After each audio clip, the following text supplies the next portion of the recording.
ವ್ಯಾಪಾರಿಗೆ ಕೋಟಿ ಕೋಟಿ ಮೌಲ್ಯದ ಚಿನ್ನಾಭರಣವನ್ನು ಎಗರಿಸಿದ್ದ ಶ್ವೇತಾ ಗೌಡ ಪೊಲೀಸರಿಗೆ ಸಿಕ್ಕಿಬಿದ್ದಂತಹ ಈ ಸುಂದರಿ ಮಾಜಿ ಸಚಿವ ವರ್ತೂರ್ ಪ್ರಕಾಶ್ ಅವರ ಹೆಸರನ್ನು ಹೇಳಿದರು. ಆದರೆ ಮೊಬೈಲ್ನಲ್ಲಿ ಗುಲಾಬ್ ಜಾಮೂನು ಅಂತ ಹೇಳಿಕೊಂಡು ತನ್ನ ಹೆಸರನ್ನು ಸೇವ್ ಮಾಡಿಕೊಂಡಿದ್ದಾಕೆ ಯಾರು ಅಂತ ನನಗೆ ಗೊತ್ತೇ ಇಲ್ಲ ಅಂತ ಹೇಳಿ ಮಾಜಿ ಸಚಿವರು ಹೇಳಿದ್ದಾರೆ. ಆದರೆ ಒಂದಿಷ್ಟು ಸಾಕ್ಷಿಗಳನ್ನು ಅವರ ಮುಂದಿಟ್ಟು ಕೇಳಿದ ನಂತರ ಒಂದಿಷ್ಟು ಸಾಕ್ಷಿಗಳು ಕೂಡ ಸಿಗ್ತಾ ಹೋಗಿದ್ದಾವೆ. ಇನ್ನೊಂದು ಕಡೆಯಲ್ಲಿ DK ಸುರೇಶ್ ಅವರ ಸಹೋದರಿ ಅನ್ನುವಂತಹ ಹೆಸರನ್ನು ಹೇಳ್ಕೊಂಡು ವಂಚಿಸಿದವರನ್ನು ಕೂಡ ಪೊಲೀಸರು ಬಂಧಿಸಿದ್ದಾರೆ.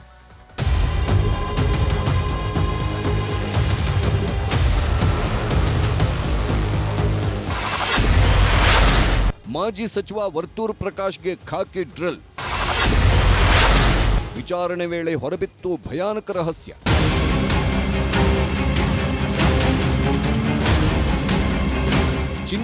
ಚಿನ್ನ ಎಂದವಳೆ ಮಾಜಿ ಸಚಿವ ವರ್ತೂರ್ ಪ್ರಕಾಶ್ಗೆ ನುಂಗಲಾರದ ಬಿಸಿ ತುಪ್ಪದಂತಾಗಿದ್ದಾಳೆ. ಕೆಜಿಗಟ್ಟಲೆ ಚಿನ್ನ ಖರೀದಿಸಿ ವಂಚನೆ ಮಾಡಿ ಸಿಕ್ಕಿಬಿದ್ದಿರೋ ಶ್ವೇತಾ ಗೌಡ ವಿಚಾರಣೆ ವೇಳೆ ಕಹಿ ಸತ್ಯ ಬಾಯ್ಬಿಟ್ಟಿದ್ದಾಳೆ. ತಾನು ವಂಚಿಸಿ ಸಂಪಾದಿಸಿದ್ದ ಚಿನ್ನದಲ್ಲಿ ವರ್ತೂರ್ ಪ್ರಕಾಶ್ಗೂ ಪಾಲು ಕೊಟ್ಟಿದ್ದೇನೆ, ನನಗೆ ಚಿನ್ನದ ವ್ಯಾಪಾರಿ ಸಂಜಯ್ ಬಾಫ್ನಾ ಅವರನ್ನ ಪರಿಚಯಿಸಿದ್ದೇ ಅವರು ಅಂತ ವಂಚನೆ ಹಿಂದಿನ ರಹಸ್ಯ ಸ್ಫೋಟಿಸಿದ್ಲು. ತನ್ನ ಸ್ನೇಹಿತೆ ಹೇಳಿಕೆಯೇ ವರ್ತೂರ್ ಪ್ರಕಾಶ್ಗೆ ಇನ್ನಿಲ್ಲದ ಸಂಕಷ್ಟಕ್ಕೆ ಸಿಲುಕಿಸಿದೆ. ನಾನವನಲ್ಲ, ಅವಳ ಬಗ್ಗೆ ನನಗೆ ಗೊತ್ತೇ ಇಲ್ಲ ಅಂತಿದ್ದವರು ವಿಚಾರಣೆಗೆ ಗೈರಾಗ್ತಾನೆ ಇದ್ರು. ಖಾಕಿ ಪಡೆ ಮೇಲಿಂದ ಮೇಲೆ ನೋಟಿಸ್ ಕೊಡ್ತಿದ್ದಂತೆ ಕೊನೆಗೆ ಇವತ್ತು ವಿಚಾರಣೆ ಎದುರಿಸಿದ್ದಾರೆ. ಸುಂದರಿ ಗಿಫ್ಟ್ ವಾಪಸ್ ಕೊಟ್ಟ ವರ್ತೂರು. ಕಂತೆ ಹಣ ಚಿನ್ನ ಒಪ್ಪಿಸಿದ ಮಾಜಿ ಸಚಿವ. ನನಗೆ ಏನೂ ಗೊತ್ತಿಲ್ಲ ಸಾರ್ ಅಂತಿದ್ದ ವರ್ತೂರ್ ಪ್ರಕಾಶ್ ಪುಲಕೇಶಿ ನಗರ ACP ಕಚೇರಿಗೆ ಬರ್ತಿದ್ದಂತೆ ಕೇಸ್ಗೆ ಬಿಗ್ ಟ್ವಿಸ್ಟ್ ಕೊಟ್ಟಿದ್ದಾರೆ. ಬಂಧನ ಭೀತಿಯಲ್ಲೇ ACP ಗೀತಾ ಮುಂದೆ ಕೂತ ಎಕ್ಸ್ ಮಿನಿಸ್ಟರ್ ಅಸಲಿ ಸತ್ಯ ಬಾಯ್ಬಿಟ್ಟಿದ್ದಾರೆ. ಶ್ವೇತಾ ಗೌಡ ನನಗೆ ಪರಿಚಯ, ಅವಳು ಹೀಗೆ ಮಾಡ್ತಾಳೆ ಅಂತ ಗೊತ್ತಿರಲಿಲ್ಲ. 10.5 ಲಕ್ಷ ನಗದು, 3 ಬ್ರಾಸ್ಲೆಟ್, 1 ಚಿನ್ನದ ಉಂಗುರವನ್ನ ನನಗೆ ಗಿಫ್ಟ್ ಕೊಟ್ಟಿದ್ಲು ಅಂತ ಒಪ್ಪಿಕೊಂಡಿದ್ದು ಅದೆಲ್ಲವನ್ನೂ ತನಿಖಾಧಿಕಾರಿಗೆ ಒಪ್ಪಿಸಿದ್ದಾರೆ. ಸತತ 5 ಗಂಟೆಗಳ ಕಾಲ ವಿಚಾರಣೆ ಮುಗಿಸಿ ಬಂದ ವರ್ತೂರ್ ಪ್ರಕಾಶ್, ನನಗೂ ಶ್ವೇತಾ ಗೌಡಳಿಗೂ ಯಾವುದೇ ಸಂಬಂಧವಿಲ್ಲ, ನನ್ನ ಹೆಸರೇಳಿಕೊಂಡು ಒಡವೆ ಖರೀದಿ ಮಾಡಿದ್ದಾಳೆ, ಈ ವಂಚನೆಗೂ ನನಗೂ ಯಾವ ಸಂಬಂಧ ಇಲ್ಲ, ನನ್ನ ತರ ಕೆಲ ರಾಜಕಾರಣಿಗಳ ಹೆಸರು ಫೋಟೋ ತೆಗೆದುಕೊಂಡು ವಂಚನೆ ಮಾಡಿದ್ದಾಳೆ, ಪೊಲೀಸರ ವಿಚಾರಣೆ ವೇಳೆ ಎಲ್ಲಾ ಮಾಹಿತಿ ಕೊಟ್ಟಿದ್ದೀನಿ ಅಂದ್ರು.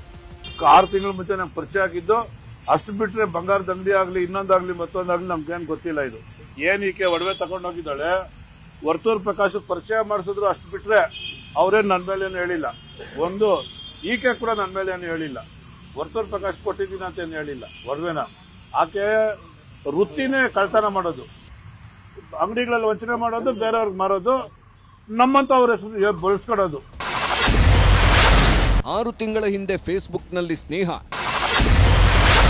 ಚಾಮುಂಡಿ ದರ್ಶನ ಪಡೆದಿತ್ತಂತೆ ಜೋಡಿ. ವಂಚಕಿ ಶ್ವೇತಾ ಗೌಡ ಹಾಗೂ ವರ್ತೂರ್ ಪ್ರಕಾಶ್ ಸ್ನೇಹ ಆಗಿದ್ದೆಲ್ಲಿ ಅಂತ ಕೆದಕಿದ ಖಾಕಿಗೆ ಇಂಟ್ರೆಸ್ಟಿಂಗ್ ಕಹಾನಿ ಬಿಚ್ಚಿಟ್ಟುಕೊಂಡಿದೆ.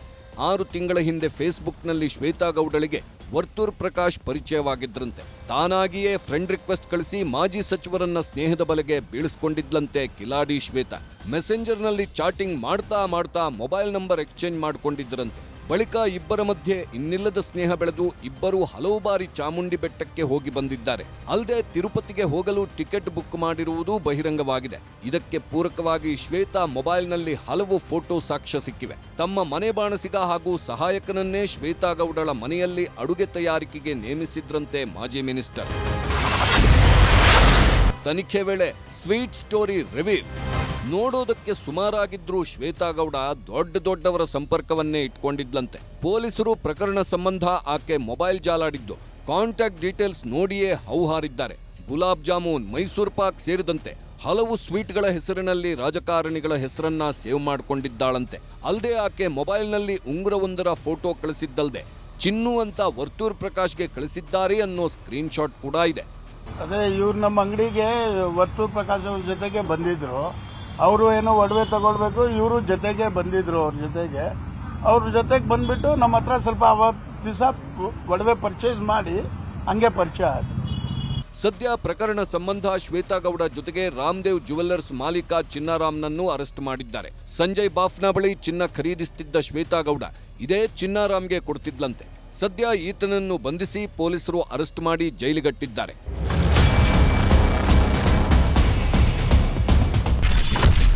ಡಿಕೆ ಸುರೇಶ್ ಸಹೋದರಿ ಹೆಸರಲ್ಲಿ ಬಂಗಾರದ ಬೇಟೆ.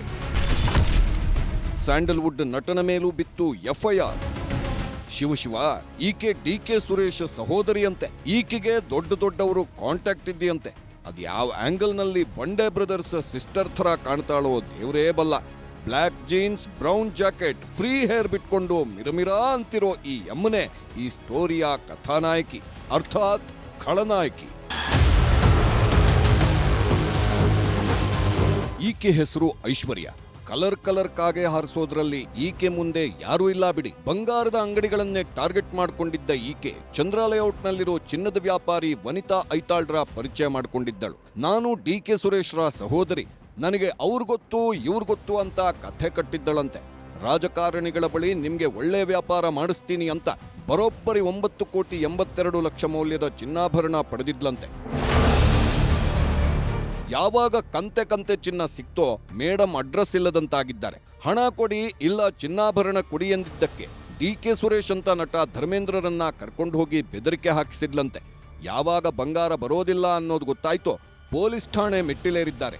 ಈ ಬಗ್ಗೆ ಪ್ರತಿಕ್ರಿಯಿಸಿದ ನಟ ಧರ್ಮೇಂದ್ರ, ನಾನು ಡಿಕೆ ಸುರೇಶ್ ಹೆಸರಲ್ಲಿ ಬೆದರಿಕೆ ಹಾಕಿಲ್ಲ, ನಾನು ಖರೀದಿಸಿದ ಚಿನ್ನದ ಬಗ್ಗೆ ಮಾತನಾಡಿದ್ದೇನಷ್ಟೇ ಎಂದಿದ್ದಾರೆ.